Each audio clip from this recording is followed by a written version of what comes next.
আগে একটা সুদী ব্যাংকে চাকরি করতাম, কিন্তু আপনার লেকচার শুনে তাকওয়া বৃদ্ধি পায় এবং সেই চাকরি ছেড়ে দেই। আমার বাবা মা সবাই, এমনকি স্ত্রীও চাকরি ছাড়তে নিষেধ করেন। আমি তাদের বুঝাই যে আল্লাহ রিজিকের ব্যবস্থা করে দিবেন। এখন আমি একটা মসজিদে খুতবা দেই, আলহামদুলিল্লাহ। এখন আমার প্রশ্ন হলো, আমি যে টাকাটা পেয়েছি চাকরি ছাড়ার পর, সেটা বিধান কি?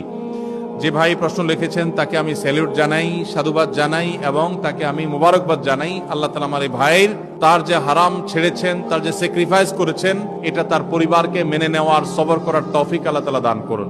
এবং যেটা তিনি ছেড়েছেন, আল্লাহ তাআলা তার জন্য তার উত্তম বিকল্প আল্লাহ তাআলা তাকে ব্যবস্থা করে দেন। আর সেই সাথে এটা বলবো যে আপনি যখন হারাম উপার্জন করেছেন, তখন আপনার ভিতরে চেতনা ছিল না, বোধ ছিল না।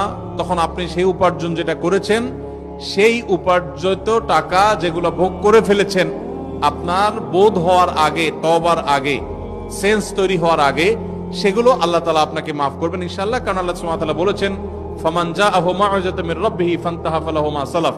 কেউ যদি আল্লাহর নসিহা, উপদেশ আসার আগে এরকম কোন সুদী কারবার করে থাকে, তাহলে আল্লাহ তাআলা সেটা তাকে মাফ করবেন। তবে আপনার তওবার পর আপনি হারাম এবং হালালের এই যে উপলব্ধি, এই সেন্স যখন এসেছে, তারপর যদি আপনার কাছে কোনো হারাম উপার্জিত টাকা আসে, তো সেটা আপনি গ্রহণ করবেন না, সেটা আপনার জন্য ভোগ করা জায়েজ হবে না।